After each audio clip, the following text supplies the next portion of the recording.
Ladies and gentlemen, it is May 15th. We're recording here on Monday, May 13th here. And it is not only time for another 10-cent beer night here on FifthDimensionRadio.com, but it is time for Cavaliers fans to let them know, because our Cavs are deep into this playoff race and still plenty of basketball to play, and things are starting to really, really heat up. But once again, this is 10 Cent Beer Night, the official sports show of FifthDimensionRadio.com, every Wednesday, 7:30 to 8:30 p.m. Eastern Time. Replays on Saturday at noon, Facebook Live, YouTube, etc. I'm Seth, and back with us from Myrtle Beach is Bob. Baseball Bob is back. Yeah. And so how? I know I asked you off here, but for the folks at home, how was your trip down there? At it was great. I golf fair. I mean, it wasn't that bad.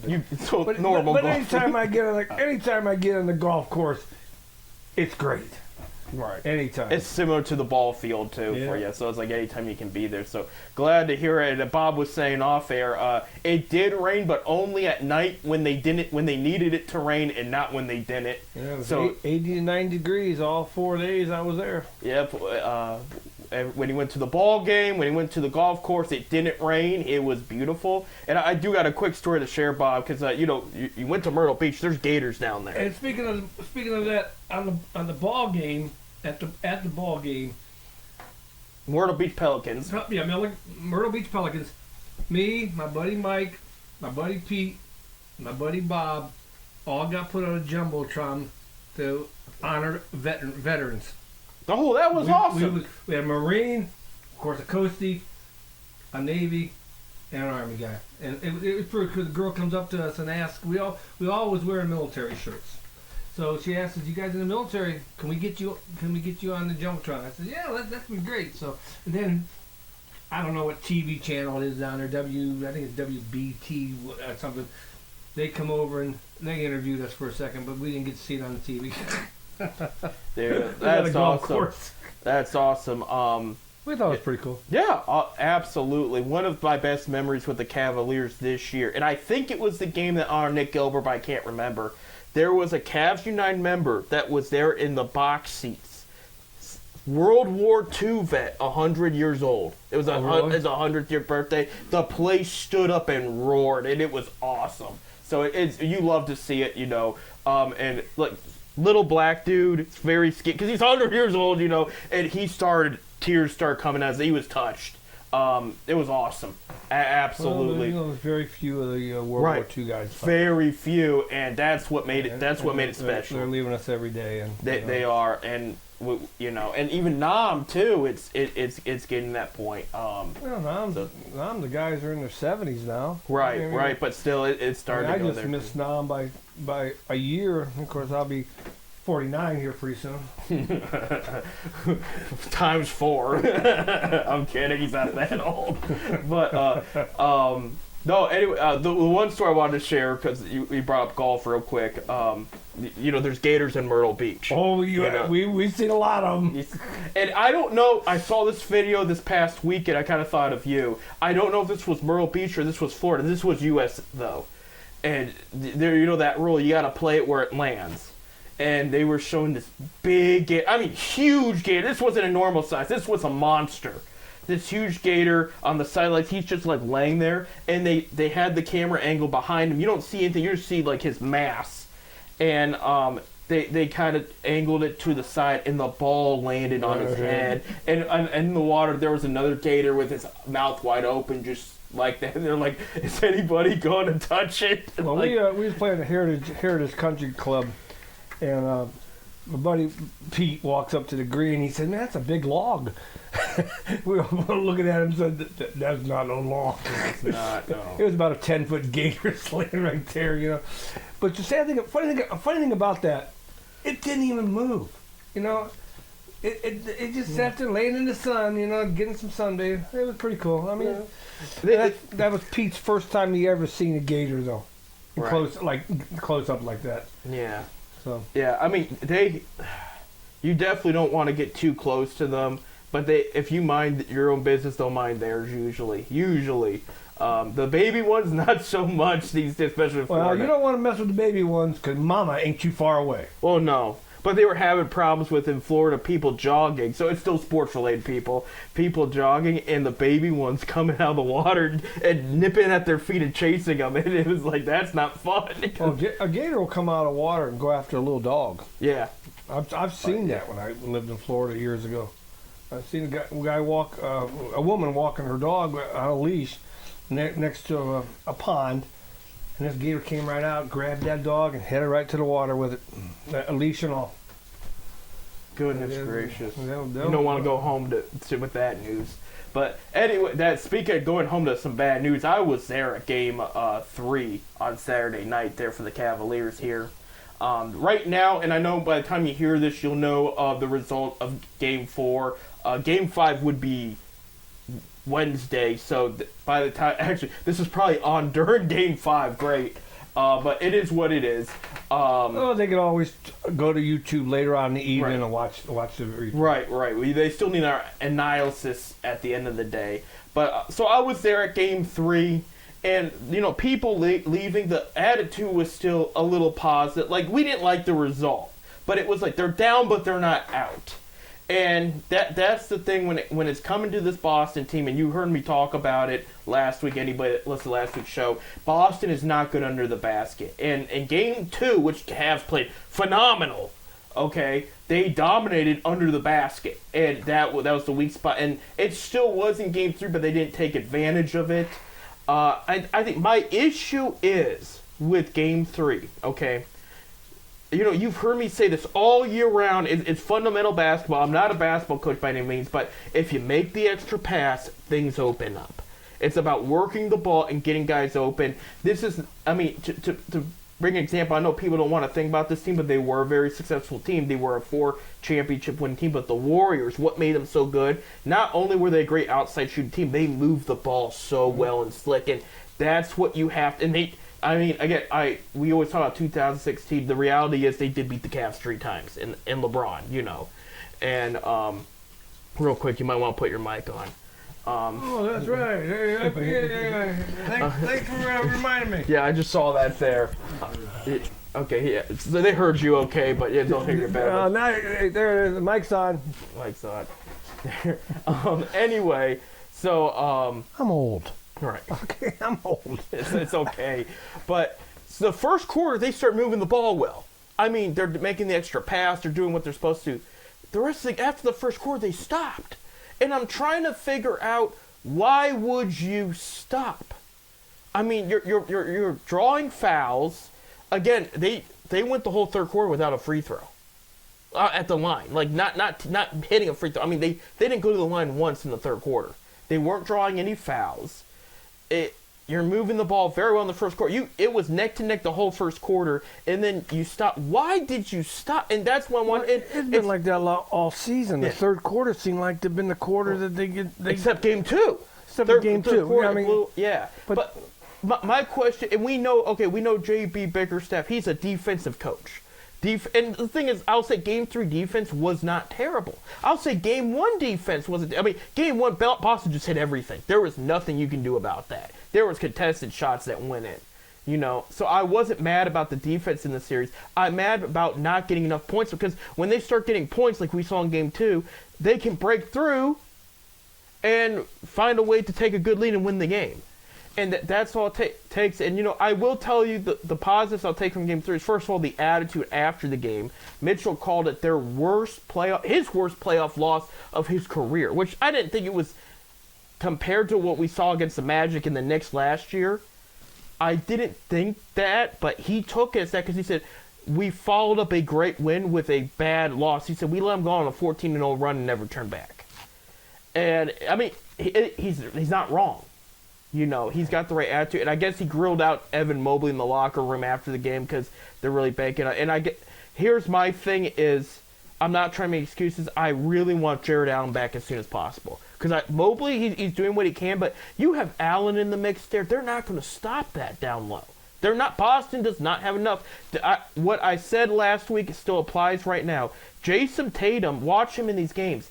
He's stopping, trying to make mid-range shots, which is not bad. That's his specialty. He's not driving in because he doesn't match up well against them.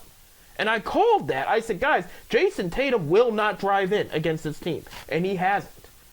And so it's like you have the pieces to win the series. It sounds crazy because they're like, this Boston team won 60-plus games, but it's like you showed in Game 2 you can beat them. That was not a fluke. It's just getting everything together and winning these games. But this offense has to get going. Well, I see Wade was back. Wade was back, yes. And that will help. That's another substitute. And I did see he was giving some more players rest because, he's substituting Marcus Morris, Tristan Thompson. He's given Sam Merrill some more play, which is great because you have to get your players enough rest during these playoff games. And I made the example, look at the Cavs finals runs. So when they expected Allen back? He could be back tonight, for all we know. They say the issue is, and it makes me so angry, Magic were a dirty team. Okay, I know watching these Boston games, they're grabbing. You're going to get that in the playoffs, But Boston's not playing dirty, though. They're just kind of just getting physically handsy and everything like everybody else does. I mean, you had a situation in Game 1 against the Magic. Garland got punched in the back. Yeah, I remember that one. Yeah. Allen apparently got speared twice in the same spot in the ribs by Mortez Wagner there. And he was playing great, and they said it got to the point he wasn't sleeping well and he could barely lift his arm. But he was at shoot around during Game 3. Again, he didn't play. He was shooting the ball like normal. He was hitting free throws at practice. And it's like, man, is it that serious where this guy can't muscle it out? And it must be because they're not playing it. And in the defense of the series, Boston's out of. Boston still doesn't have Porzingis back. He's still and that guy's always hurt too. That's just been the name of the game for his career. But it just, to me, these ball players today. I mean, Allen was sitting there on the bench. He was sitting there talking to people. Right. I mean, back in the old days, they would have been. The guys got hurt. They're in there. Right. Don't take me out, coach. I'm finished. Especially during the playoff runs. Right. But I'm not saying he ain't that hurt, but right. And I do know you'll hear about tonight. Donovan Mitchell sustained a calf injury. They listed him questionable tonight, but I don't think he misses any time. I don't think he's going to miss it. I think he's the type of guy that he wants to be there. Right. He wants to be in the game. He wants to be in the action. Now, if we don't get out of this playoff, I think Mitchell's gone. It's going to be a debate because there could be a situation where they sit him down and say, what can we do to convince you to stay? And if he calls on certain things that they agree with, they might. I mean, it's not going to be like LeBron, where what I say goes. They kind of let that slide for a while. It's going to be similar to what the Lakers told Kobe back in the day, what the Bulls told Jordan. They said, we want you here. We'll do whatever we can to keep you here, but we're going to make the final decision of what we think is best, and it resulted in championships for both of them. And I think that's what the Cavs are going to say. We want to hear you out. We want to keep you here. What are you thinking? I think they're going to have that conversation when that time comes. I hope you're right, I think they can't afford to lose Mitchell. No, but what could help Mitchell is, you saw in Game 2, Mobley performs very well, puts points on the board. Garland, same thing. He needs more of that. Because I'll say, okay, Mobley did not have a great Game 3. Garland didn't turn the ball over when he has his bad games, but he didn't do enough either. You're getting paid $30 million a year. Why aren't you putting up 20-some points and 8 assists a game or something? You know what I mean? Yep. Like, it just gets to a point. And he's going to need to wake up and do it. Because I'm going to tell you one thing. Mitchell at least is under contract for another year. And what he could do, if people haven't talked about it, he could pick up his option he's got an option in 2 years. He could pick it up this summer and say, I'm giving you a little more time. Show me what you can do.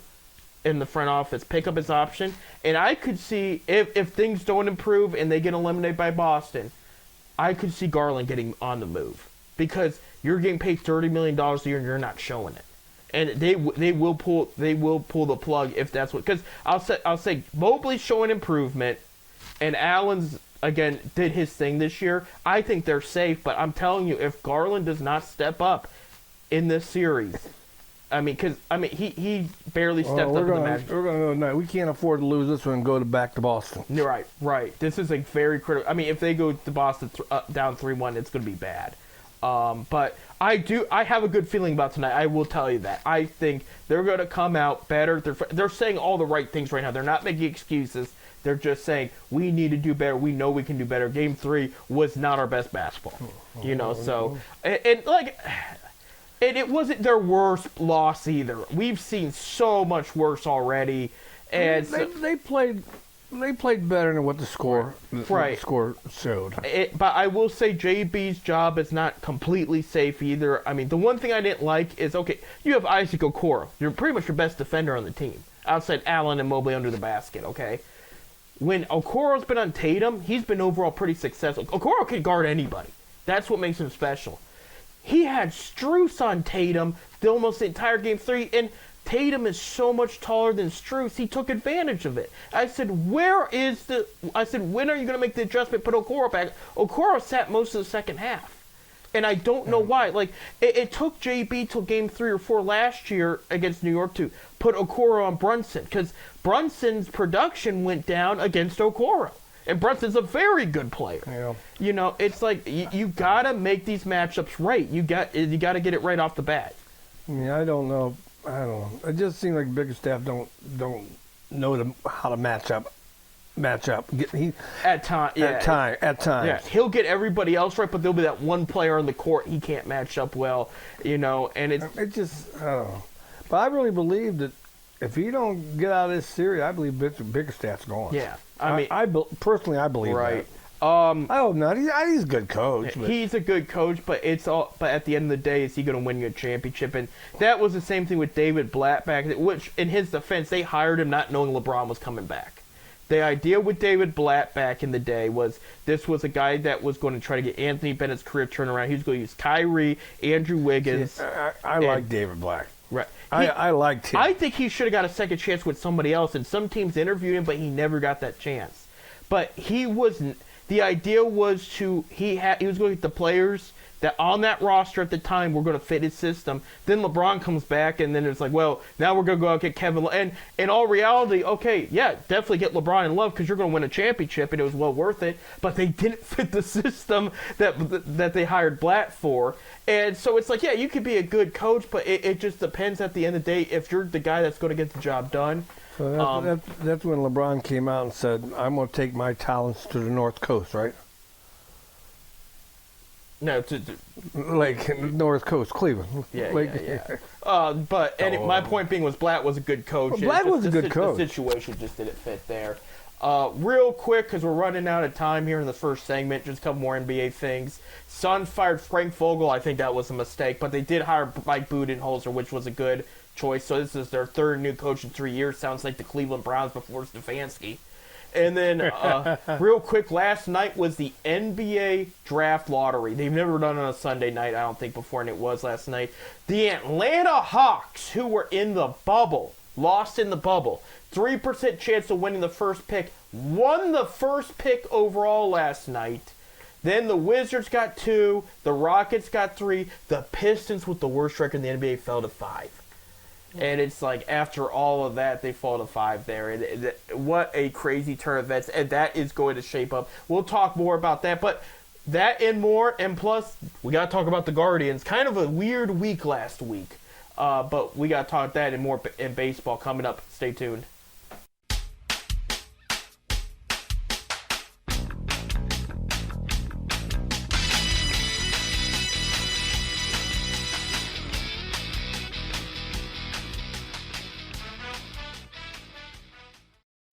Welcome back to 10 Cent Beer Night, official Sport Fifth Dimension Radio.com. I'm Seth. I'm Bob. Tipping off Tuesday tomorrow. You've already tip up by the time you hear this, but the new WNBA season will tip off on Tuesday. And I'm telling you what, Bob. They just had their draft. I know they do this fast. Here's my thing. I've never seen the WNBA so hyped in my life, and of course, partially because the past couple years it's gotten some more love, but since the whole Caitlin Clark thing, the whole hype with that. Well, and the number 2 pick too. I guess the other girl from was South Carolina. Yeah, she went to L.A. Yeah, I guess they're saying. They're 2 big names. Yeah, they said she definitely would have been number 1 if it wasn't for Clark. They said this was a very deep probably maybe the deepest draft in WNBA history. We'll find out in years to come. I mean, they still got to play first. But Toronto just announced they're going to have a team in a couple years. Maybe it's next year. I can't remember if it's 25 or 26. And for the first time ever, they're going to have charter flights for the teams. When they had to travel, they had to be like you and me, get regular plane tickets and go on a plane to their game. They never had a private jet. Yeah, well, I'm sure the team paid for it. Well, yeah, but they didn't have a private. They had to sit in the same plane as the public. So this is the first year that teams will have their first flights, which is funny because the same people that were pushing women's sports needs more love, which in their defense they do. Okay, we're also the same ones that said we need to limit flights because of the environment and and everything, and then now they're getting more charter flights out there, and the kind of contradicting themselves, but not trying to get too political here, but it's nice that they have their own private space now. But no, it should be in a very interesting season. And what I'm more interested in seeing and I'll be honest, I play women's fantasy basketball. I've mentioned on the show before. I had my drafts and everything. I did not get Caitlin. I wanted one team to get her, and she kept getting picked number 1 overall, with all the hype and everything. But the thing I can't believe you didn't take her.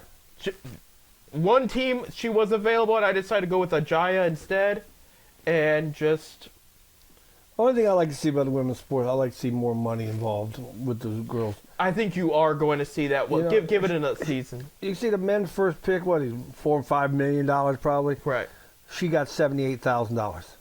That's all they can plus afford. Plus endorsement. I mean, she'll get endorsement money. She'll get plenty of endorsement money. $78,000 signing. Yeah. I mean, they don't make enough right now. That's just the nature of it. I think it will change soon. I'm not saying $50 million a year or anything crazy, but I could see maybe Caitlin becomes the first one that signs for $1 million a year or something. I mean, and the show's there. I mean, during the NCAA tournament, the women's tournament, I mean, they had more. Their attendance for games, television attendance was more than some of the men's games. Yeah, it was. Of course, Caitlin and South Carolina's girl, whatever. Well, gym teachers were saying, how like when you have an elementary school gym class and the boys they want to do imitate their favorite basketball players, like they'll be like Steph Curry, like when they take a 3 or back in my day it was Michael Jordan because it was the 90s. He's on, so like they're like I'm trying to be like Jordan, I'd say in my day it was bingo. Right. So you know what I'm talking about. They said they had bullies taking threes and yelling Caitlin Clark, and so it's catching up. Well, people are like, oh, she's cool. Well, politically correct anymore. We don't know if they're. Never mind. Oh no, they're not going there. They just like her as a player. We're not going that direction there. But like they want to shoot like her. They want to hit the shot. So that's kind of cool. But what I'm more interested to see this year, how the veteran players play against her, because some of them are legit angry at the hype. They're jealous of it. They said you don't understand. You're waltzing right in. You think you're gonna step over us. They said, this is our living. They said, we will show you how we play. This ain't college anymore. And they're going to come, and that's going to be some good basketball there. That's why I don't wish harm against It's like all sports. Yeah. When you leave college and go to the pros, it's completely different. Right. A completely different game. Right. But we saw similar hype with the Victor Wembanyama in the San Antonio Spurs. I mean, there was some people picked him first overall in fantasy in that too. And I think he had an incredible rookie season. He really did. But there were players that showed up and bullied him because they said, welcome to the show, kid. And the hype did calm down. Like, he played well. Don't get me wrong. He did great this season. But his team was bad. That's the reality of it. And so the hype kind of calmed down once his team wasn't good. Now, Indiana Fever, they have some good. They had I can't think of her first name, but Boston from South Carolina that was drafted first overall. They had back-to-back first overall picks with Boston and then Clark. Mm-hmm. She's very good. So they have kind of a young core of star-studded players going on in Indiana, and plus some other players they have. Indiana could make a turn for the better. I mean, they could be in the playoff talk as long as everybody stays healthy, and that's a big thing in women's sports because a lot of women, when they get kind of banged up, and I'm not scared. I mean, I play fantasy women's basketball. If some women will miss a little more time than expected because for some reason they just don't heal as quick. I don't know if they don't have the training staff like the NBA does or how that works, but it just takes a while. So as long as they stay healthy and play, Indiana could be in the playoff run. I mean, realistically, but they got a good thing going for long term. Like I said, I'll be honest with you. Up until Caitlin and the Iowa and South Carolina's championship game or game on television. That's the first women's game I ever watched. Yeah, I mean, I'll be honest. I don't even watch the WNBA games. I pay attention to the results and whatnot. But I'll probably catch a couple this year. I'll catch them. You know, and so I had a friend that said, because we don't have the Cleveland Rockers anymore. We haven't had them in years. But the closest local team is the Indiana Fever. So he said, hey, I'm glad our regional team got Caitlin Clark. So so we're hyping it up too. It's like Ohio's like, yeah, we got Caitlin too technically because of our next door neighbors. Why don't we get a women's team here in Cleveland? We'll see. We got a women's soccer team coming, pro women's soccer. So that's going to be. And soccer's getting bigger in Ohio. It's really doing well. Columbus Crew too. You figure it was. To me, the women's basketball, of course, the WNBA, you'd think it'd have with the men's team. I mean, connections with the men's team. You figure all the teams would have. I think majority of the women's teams, they have men's teams in the same cities. Right. I mean, in the Indiana Fever, they play in Indianapolis. Right. Chicago Sky plays where the Bulls play. Yeah. You know, I just don't see why Cleveland don't get a team. I don't. We'll see. We'll see. Maybe Dan Gilbert pulls out one more team before he decides to hang it up, which I don't know when that'll be. But if that's come up eventually, he's going to retire. You know, from owning any sports team and just enjoy life. But when that time comes, but we'll see. We'll see what happens there. But that's happening. We do got to talk. Cleveland Guardians. Cannot stress it. Wasn't a little unusual week for them. They almost got swept. Well, they almost get swept. They won 7-0 the fourth game of a 4-game series with Chicago. Right. But the 3 games, they were in it all 3 games. Starting pitching for Chicago really looked good, and Chicago's really come alive. That whole division came alive. Right, and that's what I want to talk about. They went 3-4 last week. They won the series against Detroit, which don't undermine that. Detroit is probably a top 3 team in their schedule that they've played so far. I'm not even joking. Detroit's played well. And so the fact they went 2 out of 3 was a good thing. They like Bob was saying, they lost 3 out of 4 against Chicago, and that was not great. I will say I want to add to what. Yeah, but 2 of those 3 games they could have won. They go in there with the bases loaded with no outs. Right. They couldn't get a run in. Brandon gets up there and hits a triple with no outs. They left him at third base. I mean, there was runs there that they could have got, but.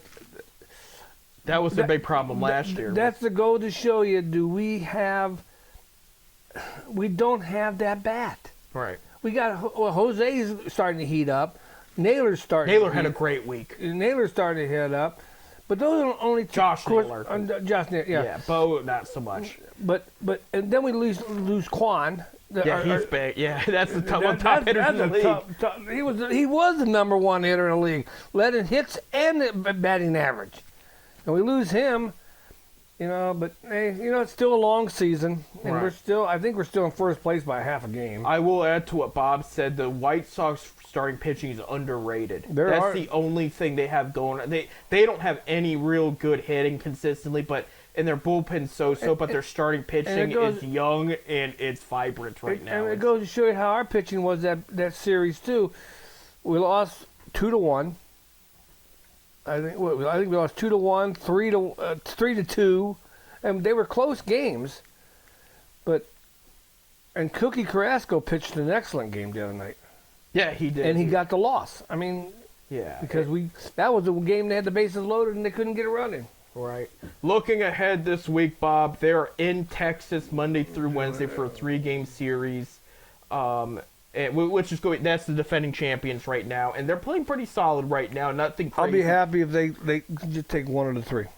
Yeah, I'll be happy with that. It's going to be a tough matchup, and then they have Thursday off, and then they have a 3-game series back in Cleveland against Minnesota. And like I said last week, you weren't here, but Minnesota's red hot right now. Yeah, I mean, Well, they've won 16 of the last 20 games. Yeah, they had a 13-game win streak or something there for a minute. And they're in second place, I think, right now, but half a game behind Cleveland. Right, and so this is going to be a real test week for them. I am looking ahead. It does get a little easier going deep into May, but this is the toughest week of the schedule for May right here. They're going to have. There's going to be a lot to prove right here. It's going to be tough. We did see Gavin Williams get moved to the 60-day DL. I don't know if we're going to see him this year. It's going to be very much in question. But real quick, your standings. We talked. Guards are still in first place, 25-16. They're a half a game above the Twins and the Royals. When I told people the Royals were going to step it up this year, I know it's still a long season, but this is their best start in a while. And then the 4.5 games back is Detroit with a 2020 record, and then White Sox improved to 12-29 over the weekend. They're 13 games back, but again, playing a little bit better than But you know that the White Sox swept. They swept Minnesota. Minnesota. Was it Minnesota? They swept somebody before the Cleveland series. Yeah, they had a great. This was their best week in the season so far there. In the American League East, the Baltimore Orioles are first 26-13, playing very well. Pitching's getting a little better, but the hitting's the big story there at Baltimore, one of the better hitting teams in the league. At second, a half game behind them is 27-15 Yankees. Of course, the Yankees had a great offseason and it's starting to show. Red Sox, third, 21-19. I would have never thought that. Right, yeah, at this early in the season. They have some good young prospects showing up and hitting. Tyler O'Neill, one of them. He's been. I think we both took them last in the division. Yeah, I did. Yeah, and they got their number one starter back from injury too, and he had a decent game. So we'll see. Tampa Bay Rays are 4th, 20-21, 7 games back. They're hanging on. Wasn't such a bad week for them.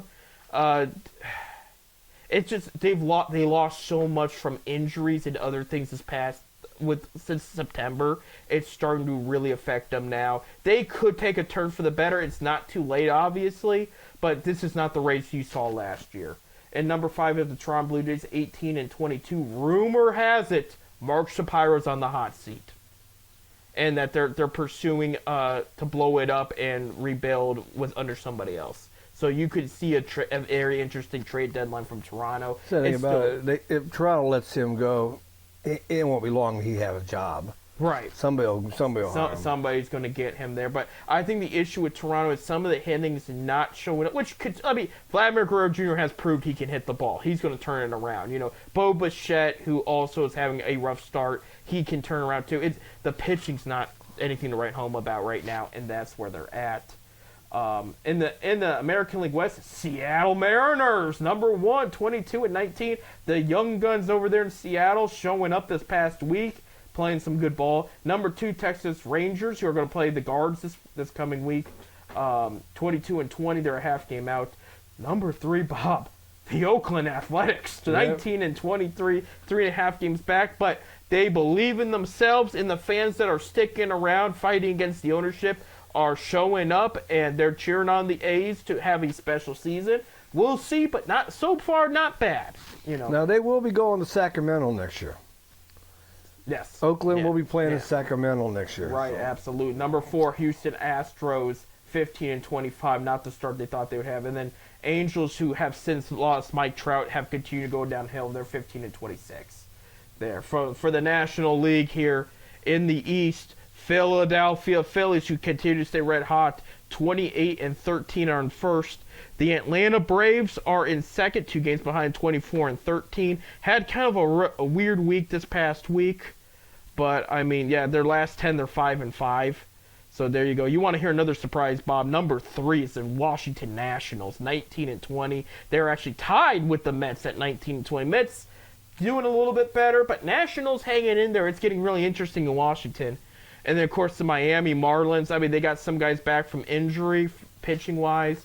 But a lot of people are mad at their president of operations for moving players early. 11-31. It's been rough.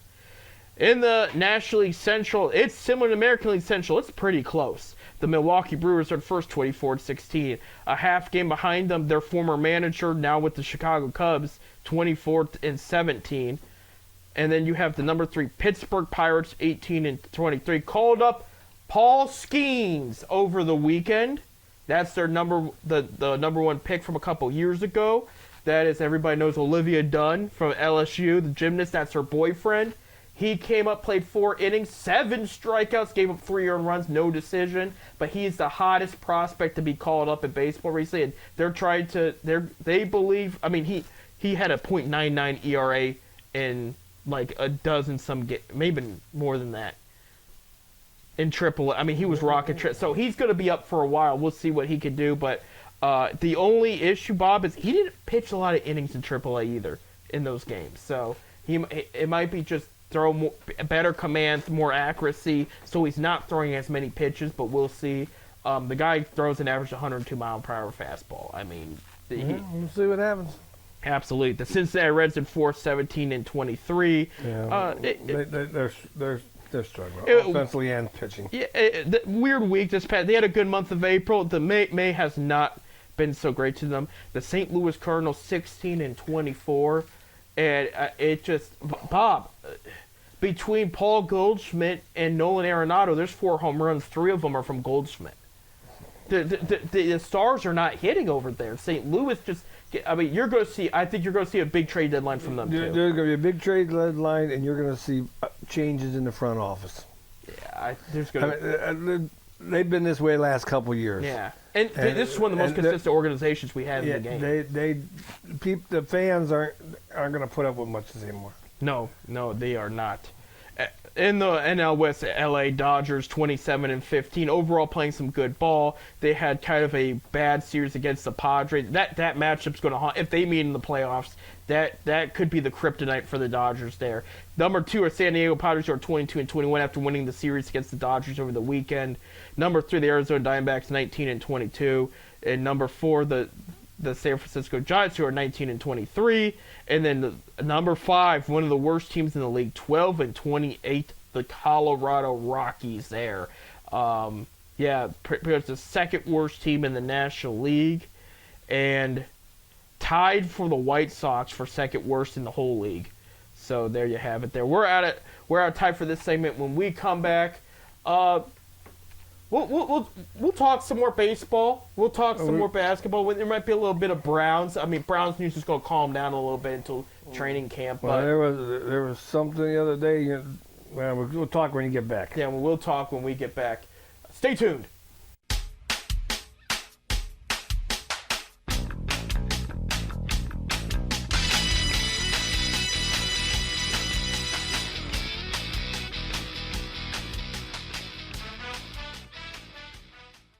Welcome back to our last segment of this 10-cent beer night. We're really glad to have you back, Bob. I know you enjoyed your vacation very much, but it's good to have you back. And the reason... Thank you, Seth. Absolutely. I didn't know I was that mad. I'll tell you what, I'll never take another vacation again. No. Right. Don't do that. You're retired. You should take vacations. So, don't be like me, who literally has no plans on a vacation anytime soon. But you're welcome to go to Myrtle Beach with us. I'm just not good at golf. We don't have to go to golf. I don't get along with gators either. So. There's more than just golfing, you know. Oh, there's probably some good sightseeing. Oh, there were some good sights down there. Oh yeah. Yeah, we go down there and we sat there along the beach. Put my gut out there. Just come here, ladies. Come get this. Let them know of the gut. Yeah. That's what they like. That's the best part. Really, the best part is sitting out there on the beach. Yeah, absolutely, on a very nice day. And that's before the rush, because like you went on a time before a bunch of I almost said spectators. That's not right, but spring break. Well, not just spring break, but like before the summer, before a bunch of the people come in, where it gets overcrowded. That's the best time to go down there and golf. We've golfed in the summer down there, and it is hot. I mean, 89 I love degrees the is heat. hot, The but, heat. but down there it gets hot during the summer. I love the heat. That's not a problem with me. It'd just be the crowds. And that's They somebody. get a lot of crowds down there. Right, absolutely. Of course, our golf courses we golfed at, every one of them was booked. We had with standard tee time. They went off on time. Right, absolutely there. But no, just to bring up, so the NBA lottery happened. We're underway with some draft prospects. Bronny James has not made a decision, but he's going to have to make a decision soon, not just him, but others. I bring up because, of course, they're doing some tryouts in camp right now for the prospects that we had mentioned last night off air, of course. Enrique Freeman really showing up In the G League Elite games, exhibition games, what they are. It's for scouting purposes. 16.6 rebounds in the final game. They're really making an impression. And I bring up Bob because while we're at the heart of that, it's also the heart of the transfers and signings for the college basketball teams. And we're bringing it because this is the best transfer haul, I think, in Akron Zips history here. The team lost 5 or 6 seniors this year, and he's really, really had an overhaul prospects. To name you what we're talking about, James Okonkwo from North Carolina, the Tar Heels. Yeah, he played Tar Heels. Yes, a 6'8" prospect from France is coming to Akron. When me and Bob, we saw Akron play in Cleveland at a special showcase event, and Ohio State played West Virginia. Little did we know we were going to see 2 future Akron Zips. Seth Wilson and Josiah Harris, that played for West Virginia, are transferred to Akron. Wilson is from Lorraine, so there's a connection there. And I think Josiah might be from Canton. There's some local... Harris is from Canton. Harris is from Canton. I think Harris is from Canton. Yeah. So there's some local connection there. Bowen Hardman, sharpshooter from Ohio State, is transferring to Akron. And then they had a kid from Cornell. He's not listed here, but I guess they've raved about his shooting too. He's transferred. So they got North Carolina, 2 from West Virginia, 1 from Ohio State, 1 from Cornell. That's pretty much a new starting lineup right off the bat right there. But Akron is loading up, and there's been no actual signings announced as far as like high school prospects yet, but that's coming. That's coming for sure. For Ohio State, because we cover them too, they did sign letters of intent to Junie Mobley from Utah, 4-star prospect guard out of there, and then a 6'6" kid from Ottawa, Ohio, called Colin White, 3-star. They signed with intent to Ohio State. Yeah, Mobley's a point guard and White is a small forward. Their transfers, Bob, it's through the roof right now. Micah Parrish from San Diego State, small forward, is transferring to Ohio State. We had mentioned weeks ago Aaron Bradshaw, center from Kentucky, was transferring to Ohio State. Michi Johnson, shooting guard from South Carolina, 4-star prospect, transferring to Ohio State. Sean Stewart, 5-star prospect, power forward from Duke, transferring to Ohio State. So both Ohio State and Akron are just loading up right now on talent, and you just love to see it. And these two teams could compete against, and I mean that, like Akron could compete against Ohio State right now if they played. This isn't football where it's a big dog versus a little dog. This could be that could be an even match here. But I know we just finished college basketball recently, but I'm excited to see what the future holds for both programs there. That is just going to be great. We didn't cover in our NBA segment here about the other matchups that are going on, so we're going to do that now. Dallas Mavericks play tonight for their game 4. They're up 2-1 in the series against Oklahoma City, and that has been an absolute tough series. Indiana and New York are tied at 2 after Indiana wins back-to-back. I'm going to tell you what, Indiana could be a surprise. Indiana's got a lot of talent, and they've got a championship-winning coach. Anything could go in that series for sure. Denver gets revenge in Minnesota. Minnesota beat Denver twice in Denver. Denver goes to Minnesota and beats them twice. That series is tied at 2, and that so far is your update on the NBA playoffs there. So I'm cheering for Cleveland, obviously. I'm going to cheer for OKC tonight just to have all the series tied at 2. Why not? Keep it even, keep it interesting. I like the idea there. So, yeah, keys to tonight's Cleveland game for sure. Mitchell apparently has got a banged up calf, but I think he'll play. But hopefully they can get Jared Allen back because that would be a game changer. But getting Dean Wade back was huge for sure. I'm already hearing a bunch of off-season rumors about Cleveland, but they're not out. They're down, but they're not out. This is still very much their game here. So that's going to be a very, very interesting games tonight, not just the Cleveland game, but of course Dallas and Oklahoma City too. Let me see what else we got going on in the sports world. There I'm just reading something here. Nikola from the Denver Nuggets, Nikola Jokic. Of course, on his third NBA award. MVP, yeah, he won MVP race. Yeah. The superstar also owns harness race horses. Oh, of course. There you go. There you go. He did win his MVP award again. So he's a 3-time MVP, won 3 of the past 4. I still think he should have won last year. I'm still on the fence there. And then, of course, we got a new varsity sports are coming to Ohio. Right. Did you see that?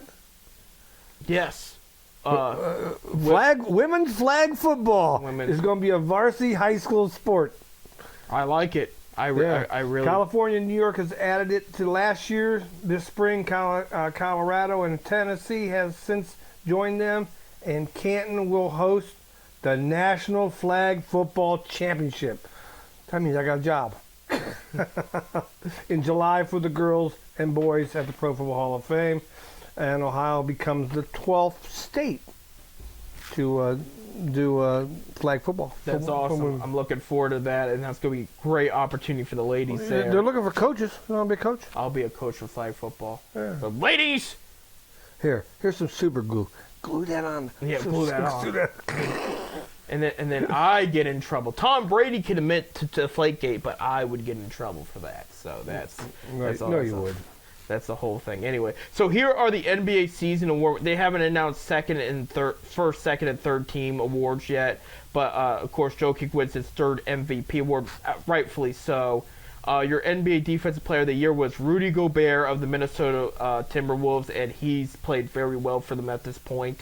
And that's why they're pretty much tied at 2. Well, actually, the game 2 they won without him because he went to go see his firstborn. He finally is a dad. The guy's in his mid-30s. I think he's that old. He might be a little younger.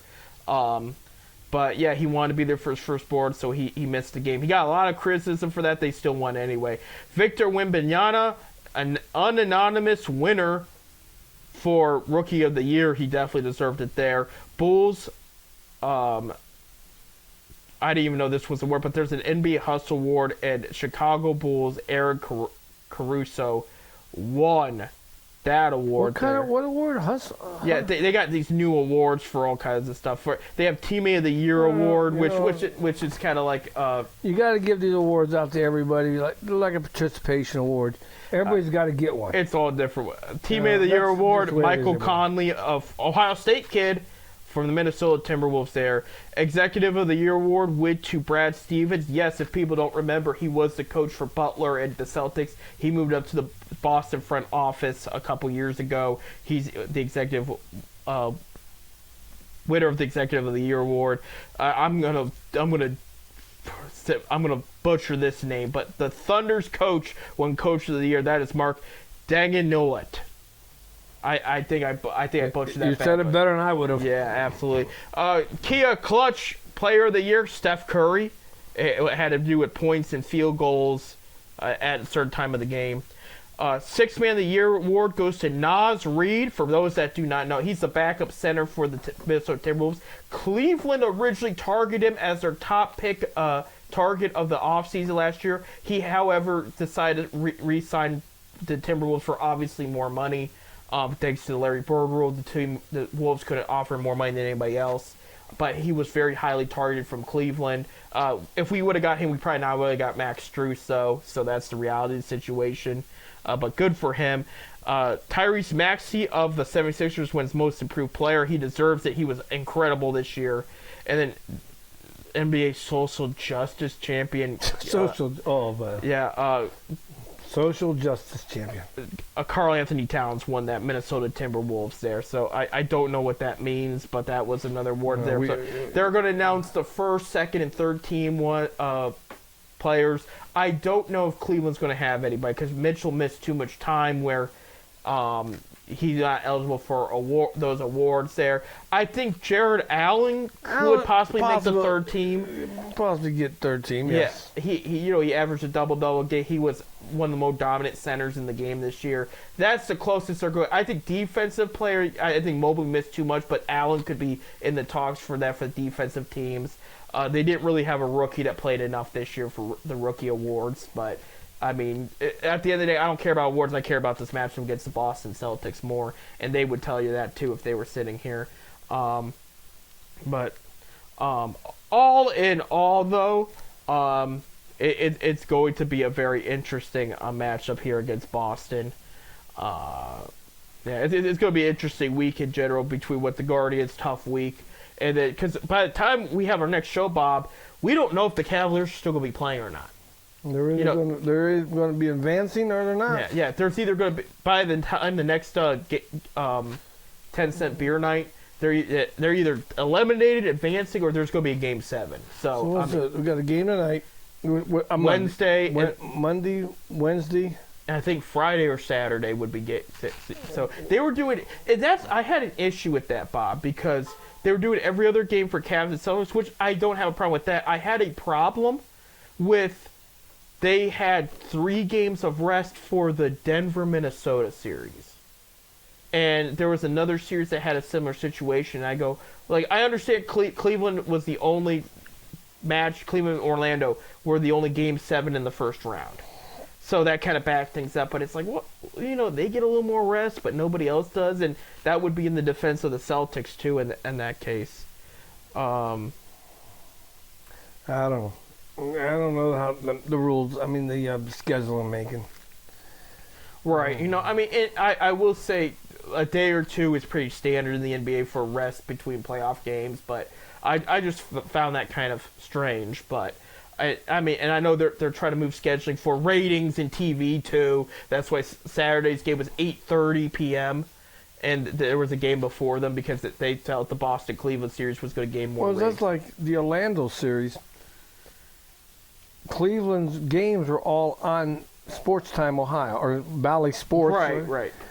Because none of those games were carried on national TV. Yeah. Some of them just on different times. No. ESPN Plus might have had them. ESPN and then NBA TV had, but TNT did not pick it up, or ABC picked up Game 7. That's why Bali didn't have, and that's why when they advanced to round 2, Bali was done with hosting games this year, because they said, okay, the rest of the games from here on out, the bigger networks going to pick up, because 1, they're playing the Celtics, 2, it's round 2. Yeah. So no, Nationals did pick it where anybody could get it, but they were like 1:00 games, so they weren't getting the prime spots. So no, they did, but that's why Bally could carry it locally, and then you had ESPN or mainly NBA TV had the games. For round 1 for Cleveland and Orlando, except for Game 7. But you're right, TNT did not pick up a game in that one. It just wasn't a sexy look. It wasn't as much of a sell there. TNT.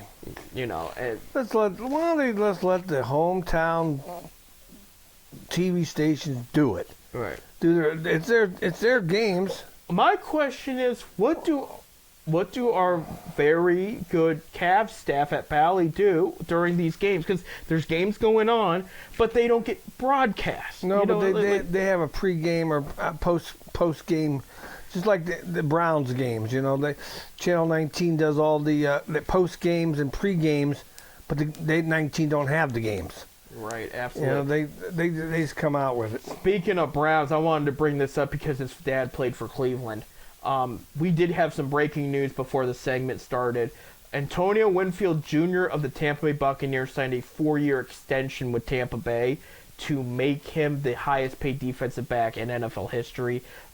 This guy had an incredible season last year. Akron boy.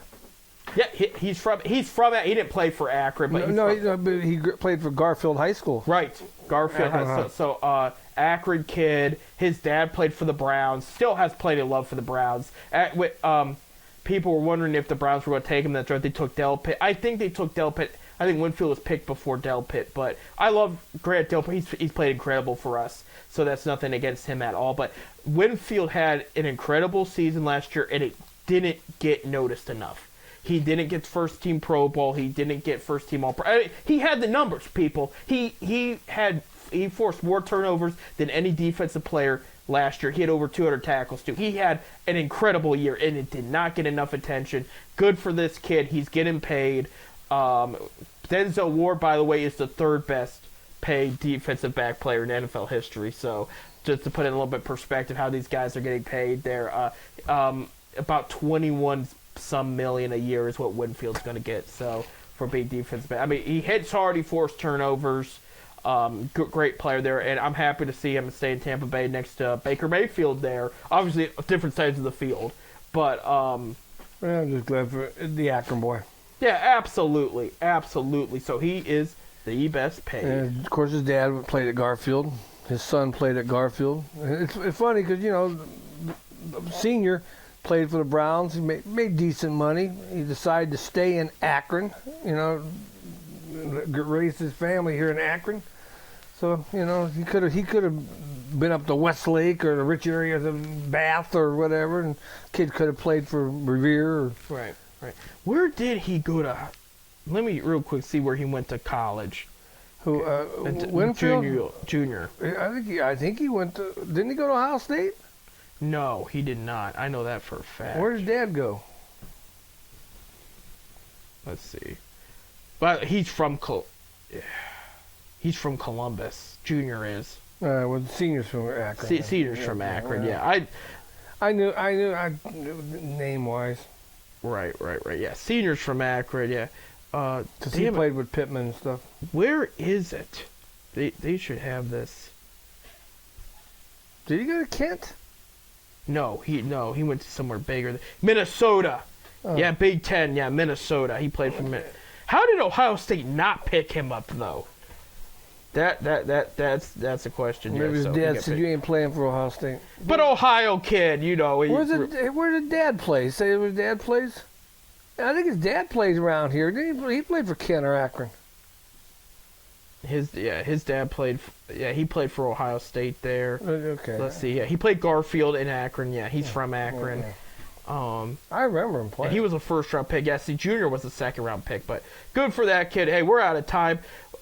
Next week, hopefully we're talking more Cavs playoff basketball. I don't want to talk about the offseason yet. If in the case they do get eliminated, that's what we'll talk about there. We'll talk about how the Guardians did this coming week there. So we'll talk about that. I will warn you guys because it's creeping up. The weekend of Memorial Day weekend, we will not have a show. So, it's Memorial Day weekend. So, I know it's 2 weeks away, but just a heads up, reminding people, anybody that asked, we're not going to have a show that weekend. I got 2 Memorial Day parades to work. Yep. So there you have it. So we're just not going to schedule a show that week. So that will be just a relaxed week. Put your feet up and enjoy some sports in the honor of the fallen. They want you to enjoy yourself and what they sacrifice for sure. But we'll talk more about that and more in the coming weeks. But until then, go Cavaliers. Go Cavs.